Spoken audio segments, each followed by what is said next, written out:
대표님, 항상 급등주는 어느 날 갑자기 고점에서 한 20에서 30% 정도 급락을 하고 바로 대반등이 나오지 않으면 추세 하락으로 갈 수 있다. 새로운 주도주가 나타날 가능성이 크다라고 말씀을 하셨었는데 대부분 이렇게 주도했던 종목들이 1년 정도 하락을 하나요? 한번 맥이 끊기면요. 네. 통상 저는 1년 동안 쳐다보지 말라고 그럽니다. 메타버스 그때 갖고 할 때 1년 동안 쳐다보지. 그 사이에 어떤 얘기 나와도 1년 동안 쳐다보지. 지금 이제 2차 전지가 꺾이면요. 우리가 모르는 악재로 꺾입니다. 머릿속으로 예측 가능한 걸로 꺾이잖아요. 생각지도 못했던 악재가 변수가 나올 수 계속 있다는 나오는 거예요? 거죠. 예. 까까오도 그러지 않았습니까? 지금 까까오를 제가 제일 많이 질문받는 게 층이 어딘 층인지 아십니까? 제가 그때 기억하시는 거예요. 이 방송에 15만 원대 절대 옆에 가면 제가 5자 본다고 그랬거든요. 네. 그때 3분의 1 토막된다니까 난리 나지 않았겠습니까? 저 5만 원도 깼습니다. 근데 그때 제가 단언컨대 왜 그런 전략을 썼어요? 그때 까까오의 대주주가 팔 거고 내부적인 이거 갖고 판단한 게 아니에요. 네. 헤지펀드에서 롱에서 숏으로 바꿨다라는 징후 때문에 그렇게 전략을 짜고 얘네들은 추세적으로 합니다. 추세적으로. 그런데 그 사이에 이제 내부적인 악재, 대주주 간의 갈등, 거기에서 예를 들어서 패밀리 파와 가심파들의 충돌, 이런 것들이 복합적으로 나오니까 이런 흐름이 결정이 된 거거든요. 네. 그러면 저는 이제 이것들한테 물어보겠습니다. SOL 반도체 소부장 ETF입니다. 오를 때 같이 올랐다가 여러분들 이게 지금 서로 주도주 싸움에 전투가 벌어지고 있어요. 그러니까 이쪽 에너지가 갖고 가면 2차 전지가 팔아서 이쪽을 흡수시키려고 하는 에너지고요. 반대로 요것부터 먼저 보시죠. 요거 그래프. 요게 꺾였다가 다시 오른 거는 이쪽에 한미반도체가 대표 종목이거든요. 이 소부장 FN ETF에는요. 이 부회장이 샀다라고 신문에 난 거 보셨어요? 그래갖고 그랬나요? 4만 원 초까지 한미반도체가 조종했다가 요 날입니다. 네. 이렇게 4만 원 초까지 조종했다가 5만 원 치고 나가는 날. 그때 부회장 그 신고해서 매수한 거거든요. 결론 어때요? 치고 나가지 못하고 다시 죽잖아요. 그게 2차 전지 갔기 때문에 그렇거든요. 근데 여기에 포트폴리오 한번 보세요. 1등이 한미반도체. 그러니까 요거 순에 그 전번에 갖고 온 게 한미반도체, HP, SP, 리노공업 이게 1등, 2등 요렇게였는데 오늘 종가로는 순서가 좀 바뀌었죠. 그런데 순서가 주가 때문에 바뀐 거지 네. 수량을 보면 하나도 안 들어왔어요. 수량은 똑같습니다. 그런데 이제 한미반도체는 4만 원과 5만 원에서 지그재그 파도만 나오고 있어요. 저는 이쪽에서 한미반도체는 저는 매매하지 말라고 그럽니다. 여기 ETF 요때 운영하는 스킬을 얘기해 드릴게요. 네. 밑에 거 사셔야 돼요. 지금 아래쪽에 있는 애들이요. 예. 아래쪽에서 위로 올라올 걸 사셔야 돼요. 요 위에서는 오히려 빌려다가 보이지 않게 때려버릴 겁니다. 여러분들 이 전체 ETF를 때리든지 개별 종목 때리든지 그런 작업을 할 거예요. 옛날에 까까오 게임즈를 까까오를 1등에 붙여놓고 까까오 게임즈가 4, 5등이었는데 한 2주 만에 1등 만들면서 더블을 만들었어요. 까까오는 죽여버리고. 네. 그런 스킬을 하거든요. 그러니까 그렇게 변화를 주나도 보시고요. 그 다음에 이쪽에서 그래서 망가지거나 떨어진 거 보셔야 돼요. 네. 뭐 LX 세미콘이라든지 이미 꺾여 내려와서 고점에서 한 30% 이상 빠진 것들을 오히려 저는 보라고 그럽니다. 1등 보지 마시고 1등은 오히려 대롱대롱 매달려 있을 가능성이 많습니다. 그 다음에 제가 또 여기 보시죠. 요게 2차 전지 소부장 ETF입니다. 네. 요 7월 달 요게 ETF로는 7월 정확하게는 7월 8일입니다. 이때부터 치고 나간 거예요. 네. 인덱스 ETF로 거의 40%까지 급등했다가 오늘 짱돌 맞았거든요. 여기에 구성선분 보시면 여러분들 1등, 2등, 3등, 4등 보세요. 에코프로 BM, 포스코홀딩스, 포스코프챔. 이거 오늘 다 싸그리 숏 걸려버린 거예요. 그럼 어떻게 해야 돼요? 다시 롱으로 바꿔야죠. 근데 이게 계속 숏이 걸리면 어떻게 해요? 그러면 주도주의 재편이 됐다는 얘기예요. 네. 그래서 제가 좋아하는 이렇게 XY 찍어 놓고 여기에 아까 소부장 ETF랑 그다음에 이 2차전 ETF를 놓고 선을 그어서 대차 거래 되나 봐요. 대체제 같이. 이쪽 올라가는데 이쪽은 줄어들면 이거는 바뀌기 있다라고 보시면 돼요. 그래서 오늘 그런 매매 때문에 제가 이 시간 통해서 코덱스 인버스 곱도 자꾸 얘기하지 않습니까? 네. 오늘 100% 때리라고 그랬습니다. 2,550원, 2,600 때린 거, 네. 2,450원 깰 때 사라고 그랬는데 오늘 그냥 때리라고 그랬어요. 왜요? 왜? 삼성에다 돌리니까. 아, 삼성에다 돌리면 지수 자체는 안 않는군요. 빠진다는 네. 얘기예요. 그래서 오늘 그러한 변화가 형성되나 한번 보시기 바랍니다. 대표님, 불지평 관련주 여쭤봐도 될까요? 저희가 추가적으로 다른 하실 말씀 있으신가요? 그것보다 네. 그래서 뭐가 바뀌는 데가 중요할 거 아니에요.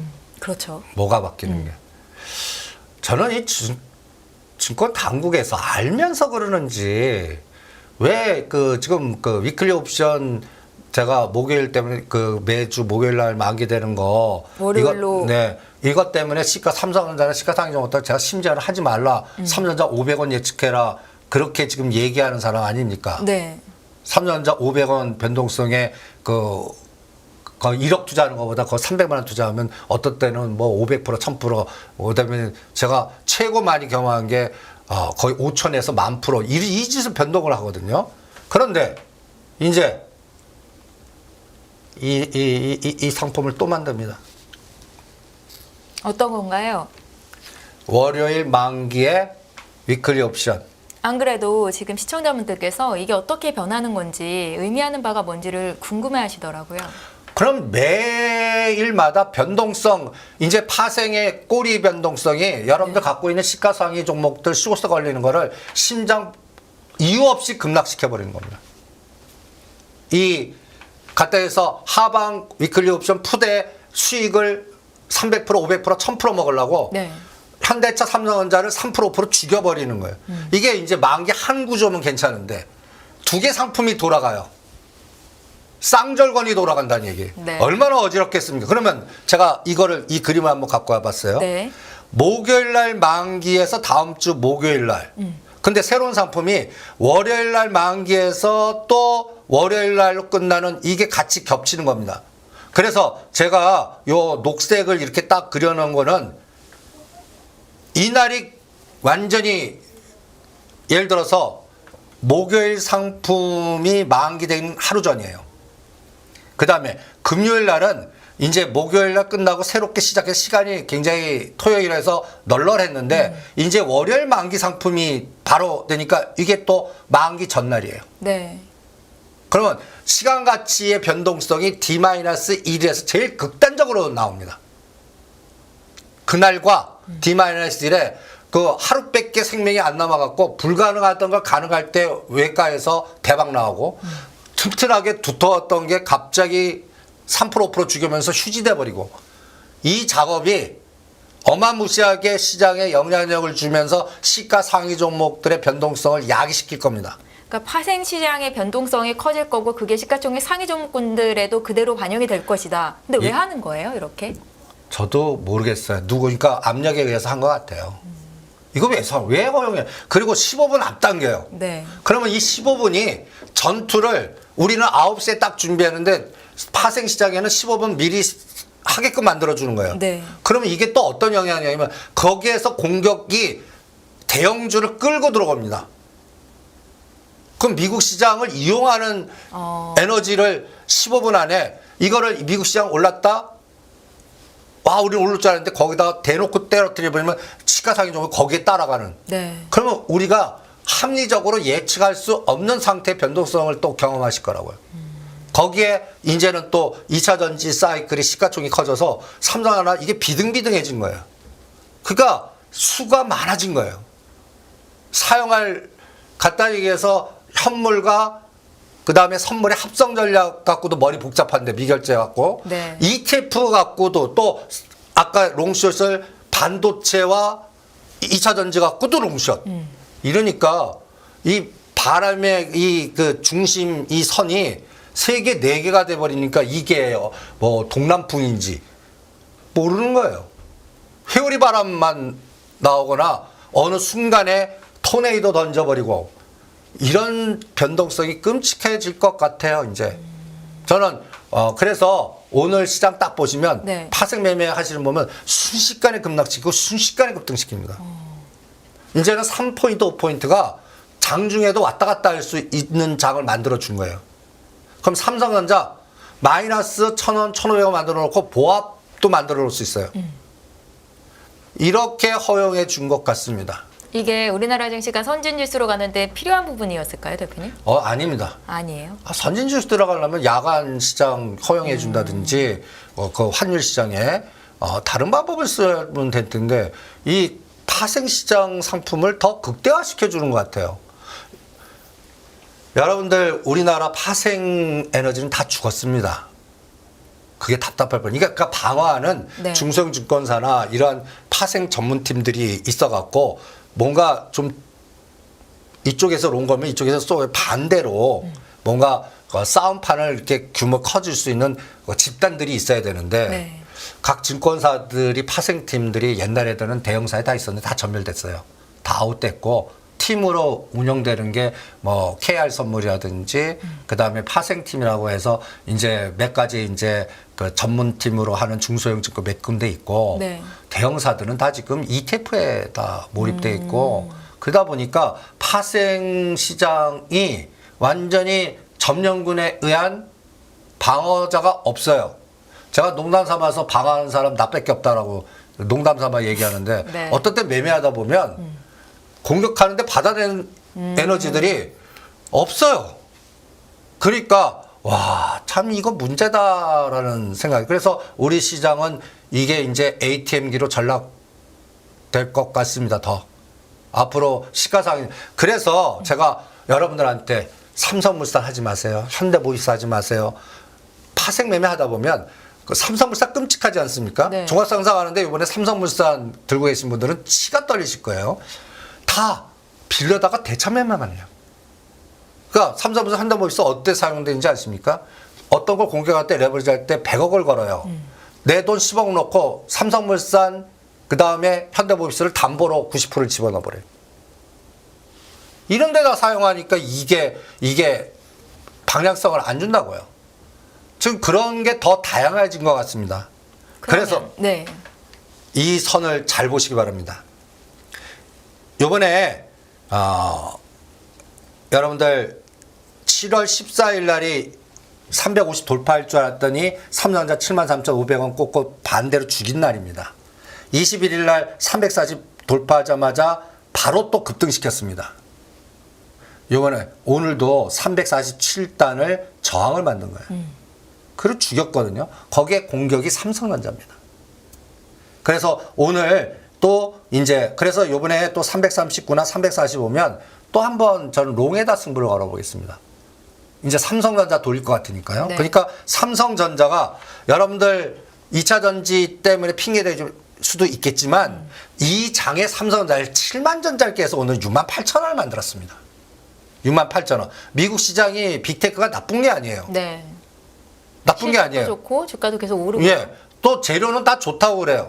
그런데도 삼성전자를 공격했다는 얘기는 이거 파생 공격이에요. 그래서 전번에 7월 10일이 69,000원, 7월 20일 69,000원에서 이 쌍바닥을 오늘 그거를 공격해버린 겁니다. 그러니까 공포죠. 그러니까 아침만 하더라도 삼성전자 68,000원 보내. 그리고 아까 포스코 인터내셔널 상한가 보고 이렇게 되니까 완전히 이쪽 갖고 계신 분들은 어떤 느낌이 들었겠습니까? 치 떨리셨을 거예요. 그래서 심지어는 야 털고 이쪽 붙을래 하는 사람도 있었을 거라고요.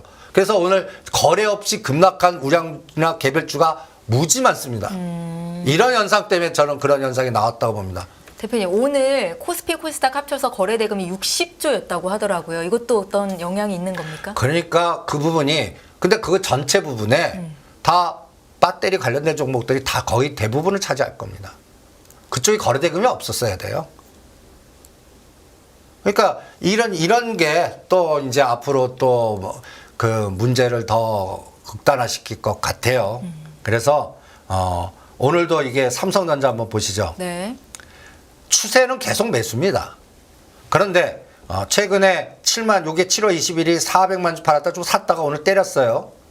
이제 6만 8천 원 받다 이제 7만 전자를 빨리 회복해갖고 7만 3,500원을 잘 기억하십시오. 이걸 언제 돌파하나 보시고요. 요 빨간 선입니다.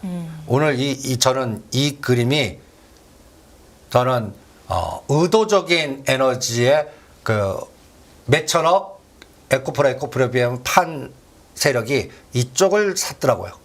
그러니까 밑골이 달렸어요. 그러면 7만 원에서 요 7만 2천 원과 3,500원을 얼마의 속도로 가냐. 네. 저는 그게 이번 시장을 결정할 것 같아요. 6만 3천 원 선도 7만 3천 원 선도 뚫을 가능성이 있다라고 보세요? 오늘 그 매매 때문에요. 그동안은 제가 7만 3천 원에서는 350에서는 저항을 받거든요. 네. 오늘 매매 때문에 이제 350 뚫을래나? 그런 걸로 판단을 해서 한번 앞으로도 그 부분을 체크해봐라 라고 전략을 짜 드리겠습니다. 상당히 오늘 파생시장에서는 중요한 변곡점이 나왔다라고 제가 판단을 해드리겠습니다. 뭔가 큰 변화가 있어요. 네. 그러니까 앞으로 여러분들 파생 모르신 분들은 그냥 눈앞에서 그냥 굉장히 오늘 굉장히 침체된 급락파동 봤다면 뒤에서는 굉장히 큰 변곡 에너지가 나온 오늘 하루입니다. 그래서 위클리 옵션이 새롭게 또 만기 구조가 2개가 시작되고 네. 15분 앞당기고 저는 이게 9월 만기를 오늘부터 준비하는 세력들이 해외 헤지펀드들이 공격을 한 것 같아요. 그래서 상징적인 걸 때리고 사람들이 가장 치명하게 심리의 좌절을 느끼는 거를 아침에 죽인 걸 땡겨버리는 그런 변화를 오늘 줘서 오늘 역사적인 파생시장으로는 상징적인 변곡의 날인가라고 기록을 해놨어요. 네. 네, 한번 한 일주일만 지나도 감 잡힐 겁니다. 다음 주 와서 이 변화를 한번 같이 체크해 보시죠. 네, 알겠습니다. 오늘 기점으로 시장에 어떤 변곡점이 됐다라는 말씀을 주셨는데 그러면 지금까지 이제 말씀하셨던 앞으로 주도주가 될 만한 종목들, 섹터들 가운데 어떤 변함이 있는 섹터들이 있을까요? 관점의 변화가? 그러니까 네. 중소형주를 찾는데 자동차, 현대차, 기아가 갈 때 밑에 단. 네. 저라면 현대차, 기아사는 우리가 팔으라고 했던 현대 오토 에버라든지 그 다음에 뭐 충전 관련된 종목이라든지 그 자동차 부품단 이런 것들을 하겠습니다. 오늘 장에서 좀 많이 빠졌는데 이제 그럼 담아도 빠진 될까요? 거예요. 오히려 급락한 거예요. 급락한 거. 그게 이제 현대차, 기아차 요거 한 10% 올릴 때 얘네들이 또 30이든 50이든 더블 나는 게 여기서 생기겠죠. 네. 또 이게 전차 군단이 같이 가나. 이것도 달리 가나. 그러니까 지금 롱숏에서 전차 자동차가 있고요. 네. 반도체가 있고요. 2차 전지가 있고요. 건설 기계 이쪽이 있습니다. 또 원전 방산이 있고요. 이 5가지 그 재료가 동시에 이게 롱, 숏, 다 롱, 숏 잡아보시죠. 그래서 이 5가지 물질기에 네. 플러스, 마이너스인지 마이너스인지 그러면 대충 코스피 200에 이 차지하는 비중이 계산이 딱 나오거든요. 그럼 삼성전자 땡긴데 8개 죽였어요. 근데 삼성전자 에너지가 더 커요. 그럼 플러스 나는 겁니다. 근데 삼성전자 진폭이 8개 죽이는 것보다 적어요. 그럼 하락으로 나와요. 자동차가 도와줘요. 그럼 플러스 알파.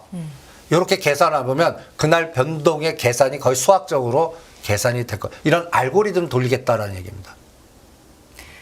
그동안 2차 전지주를 갖고 있지 못해서 시장에서 많이 소외됐던 분들이 어떻게 보면 기회를 가질 수 있는 장이 펼쳐질까요? 그거는 저는 하지 말라고 그러는데 트레이딩 자신 있는 분들은 이렇게 20, 30 급락하면 네. 7에서 10%에도 나온다고요. 그럴 때 잠깐 들어갔다는데 안 나와요. 그럼 바로 3% 손절해야 됩니다. 그런 스킬이 있는 분들만 하시고 저는 눈에 얘기하지만 하지 마세요. 네. 왜냐하면 그런데 그 잔파동 달리다가 까까오나 네이버 같이 되면 어떡해요? 네이버 30만 원대 사신 분이 바보를 샀겠습니까? 아까 똑같이 이게 조종했다 갈 거로 생각하냐 샀고 카카오도 제가 질문을 제일 많은 게 10만 원에서 12만 원에 걸리신 분들 그분들 바보 아니에요. 10만 원에서 10만 원 10원이니까 여기서 딱 돌릴 것 같았어요. 네. 그러다가 10만 원 깨니까 그다음부터는 주구장창 급락해갖고 지금은 어쩔 수 없는 상태까지 가갖고 그 10만 원 복구하면 이게 3년 걸릴지 5년 걸릴지 모르는 불확실성 걸려 있지 않습니까? 그렇게 된다고요. 그러니까 서든 크래시 당하면요. 이게 서든 크래시 모양입니다. 아까 눈이 얘기했잖아요. 10,000원이 30,000원, 10,000원이 50,000원. 하종가 한 번 내지 한 번만 하면 상승폭 반 없어져요. 그러면 여러분들이 밑에서 거래한 것보다 위에서 예를 들어서 밑에서 1,000,000원, 2,000,000원 사갖고 3배, 5배 먹으면 뭐예요? 1억 걸어갖고 거기서 10%, 20% 하는데 전체 구조가 망가지는데 꼭 그런 현상이 걸려버린다고요. 그러니까 저는 그럴 때 매매하지 말라고 그럽니다. 지금도 아직까지도 안 들어간 거 왜 지금 들어가? 새롭게 앞으로 2차 전지 같이 될 수 있는 거 앞으로 1년 후나 3년 후에 그렇게 될 수 있는 거를 찾아내는 게 더 중요해요. 네. 저는 그걸 찾겠습니다. 그 부분에서 여러분들이 제2의 포스코 인터내셔널, 제2의 포스코 DX 같은 거. 지금 포스코 DX 같은 경우도 제가 그 펀드 시간여행 6,000원짜리 아직도 들고 계신 분 계세요. 여러분들 6,000원짜리를요. 네. 또 제가 또 다음 시간여행에 KT 썸마린 4,000원짜리 아직도 들고 있는 분 계세요. 그런 분들이 바보예요. 3년을 참고 기다린 거예요. 단 건지. 그런 내공 있는 분들. 그러면 앞으로 그런 대상이 뭐냐? 저는 그걸 찾아내는 게 핵심이 아닌가. 저는 그런 것들을 찾아내자가 주고 그런 것들 중에는 수소 있고 건설 있고 아까 얘기한 바이오 쪽에서 있고 네. 이제 금리 중단 선언하는 순간에 바이오 나오거든요. 제가 그래서 미국은 파이저만 해라. 이런 논리가 마찬가지로 우리 금리 인하 시대가 내년도는 들어올 겁니다. 그 시대는 파월 의장이 언제 중단 선언을 할까요? 글쎄요, 인하 시점을 잡기는 참 어려운 것 같습니다. 내년에 뭐 금리를 지금 수준의 금리를 조금 더 유지할 거라는 전망이 더 우세한 것 같기도 하고. 그러니까 예. 그러면 그러니까 2번 하고 오면 당연히 중단하겠죠. 그럼 9월달 연준이야 10월달 연준 있죠. 그럼 10월 가봐야 알겠죠.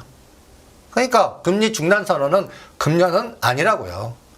그러니까 여러분들 금리 중단 선언이 돼야 그러면 바이오라든지 지금 부동산 PF로 건설 이런 것들은 언제 돼? 내년 작품이에요. 내년에 이제 발동 걸리는 거예요. 그러면 지금은 바이오 쪽에서 뭐만 합니까? 딱 특화돼서 찍어갖고 해요.